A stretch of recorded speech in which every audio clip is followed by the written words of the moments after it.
Hi friends, welcome to திரை தமிழன் reviews.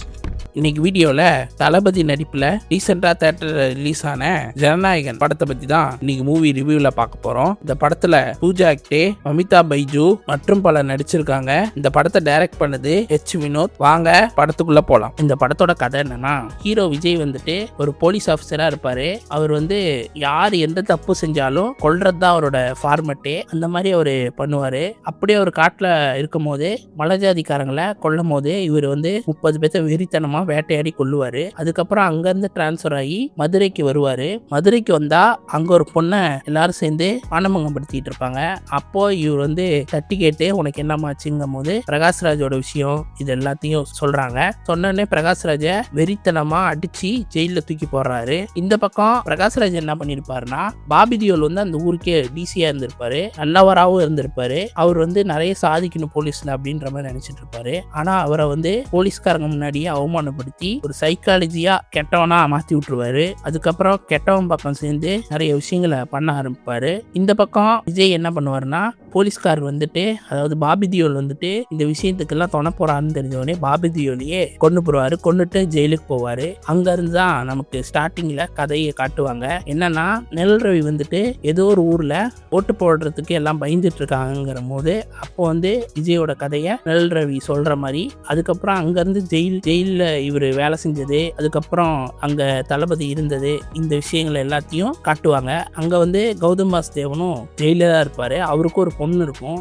அந்த பொண்ணு ஒரு ஃபியர் ஃபோபியால இருக்கும். அதை இவர் பாதுகாத்து கொஞ்சம் நல்லபடியா நிறைய விஷயங்களை சொல்லி தருவாரு. அந்த பொண்ணு நல்லபடியா கேட்டுக்கும். ஒரு கட்டத்துல எல்லாம் இவர் வெளியே வரத்துக்கு உதவி பண்றது ஜெயிலர் தான் தெரிஞ்ச உடனே அவர் வீட்டுக்கு போய் சும்மா பேசிட்டு கிளம்பலாம் அப்படின்ற மாதிரி இருப்பாரு. அந்த சமயத்துல அந்த பொண்ணு தனியா இருக்கும். கௌதம் வாசுதேவன் மேனும் எங்கேயோ வெளியே கிளம்பணும் அப்படிங்கிற மாதிரி சொல்லிடுவாரு. அதுக்கப்புறம் நான் பாத்துக்கிறேன்னு சொல்லிட்டு இவரும் இருப்பாரு. அந்த சமயத்துல அவரை யாரோ 2 பேர் லாரியில அடிச்சு கொண்டு போடுவாங்க.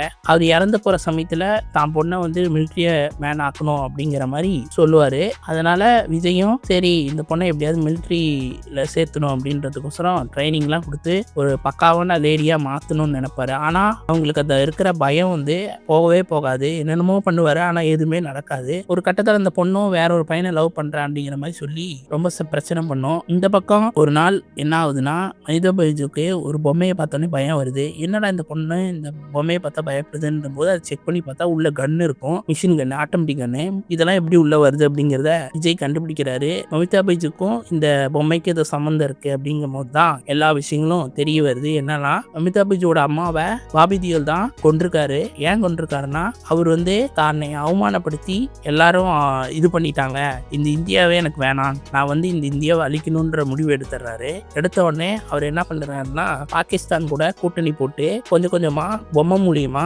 இங்க கன்னுகளை ஊருக்குள்ள இறக்கி மொத்த ஊரையும் சுடுகாடாகணும் அப்படிங்கிற மோட்டிவ்ல இருக்காரு. இதை ஃபர்ஸ்ட் ஆப்பிரிக்கால பண்ணி முடிச்சுட்டு தான் இங்க வராரு. அந்த சமயத்துல தான் விஜய்க்கு இந்த விஷயங்கள் எல்லாமே தெரிய வருது. தெரிய வந்தோடனே இவனை எப்படியாவது தடுத்து நிறுத்தணும்னு முடிவு பண்றாரு. ஃபர்ஸ்ட் தான் பொண்ணை ஒரு தைரியமான ஆளா மாத்தணும்ன்றதுக்கோசரம் மிலிட்ரியில சேர்த்துறாரு. ஆனா அந்த பொண்ணுக்கு கொஞ்சம் கொஞ்சமா ஹோப் இல்லாம போகுது. என்னை விட்டு நான் கல்யாணம் பண்ணிக்கிறாங்கிற மாதிரிலாம் சுச்சுவேஷன் வரும். ஆனா அவர் எல்லாத்தையும் எக்ஸ்பிளைன் பண்ணுவாரு. இந்த மாதிரி நடந்துச்சு பிடிச்சிச்சுங்கிற மாதிரி எக்ஸ்பிளைன் பண்ணும்போது அந்த பொண்ணும் புரிஞ்சுக்கிட்டு மிலிட்ரி ட்ரைனிங் எடுத்துக்குது. பக்காவான ட்ரைனரா மாறுது.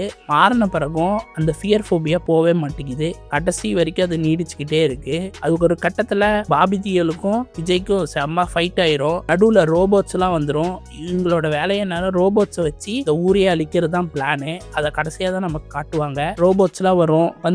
செமையா சண்டை போட்டுட்டு இருப்பாங்க. அந்த சமயத்துல விஜய்க்கு செமையா அடிப்படும் போது தான் மமிதா பைஜுக்கு அம்மாக்கு அடிப்பட்ட அந்த பழைய ஞாபகங்கள்லாம் வந்தோடனே அந்த ஃபியர் போபியா அப்படியே போயிடும். போன பிறகு செம ஃபைட் போடுவாங்க. அதெல்லாம் பார்த்தா பயங்கரமா இருக்கும். அதுக்கப்புறம் ஒரு வழியா பாபி தியோல கொண்டுட்டு அவரு வேலையை பார்க்க போயிடுவாரு. அதோடய இந்த கதையை முடிச்சிருவாங்க. அதுக்கப்புறம் கிளைமேக்ஸ்ல அவரு நல்லபடியா ஒரு இதுக்கு ஓட்டு போடுற மாதிரியும், அதுக்கப்புறம் லோகேஷ் கனகராஜ், நெல்சனு, அட்லி இவங்கெல்லாம் ஏதோ கேட்குற மாதிரியே மாற்றம் தேவை அப்படிங்கிற மாதிரி சொல்லி இந்த படத்தை முடிக்கிறாங்க. மொத்தத்தில் இந்த படம் எப்படி இருக்குன்னா, எலெக்ஷன் டைம்ல இந்த படம் ரிலீஸ் ஆயிருந்தா பயங்கர ஹிட் ஆயிருக்கும். இந்த சமயத்தில் ரிலீஸ் ஆனது ஒன்றும் தப்பு இல்லை. எப்போ தளபதி படம் ரிலீஸ் ஆனாலும் அது திருவிழா தான். மறக்காம எல்லாரும் தியேட்டர்ல போய் செக் பண்ணி பாருங்க, சப்போர்ட் பண்ணுங்க. இந்த வீடியோ பிடிச்சிருந்தா லைக் பண்ணுங்க, ஷேர் பண்ணுங்க, கமெண்ட் பண்ணுங்க, மறக்காம சப்ஸ்கிரைப் பண்ணுங்க, பக்கத்தில் இருக்க பெல் பட்டனை அமைக்கிருங்க. இன்னொரு வீடியோவில் சந்திப்போம். தேங்க்யூ.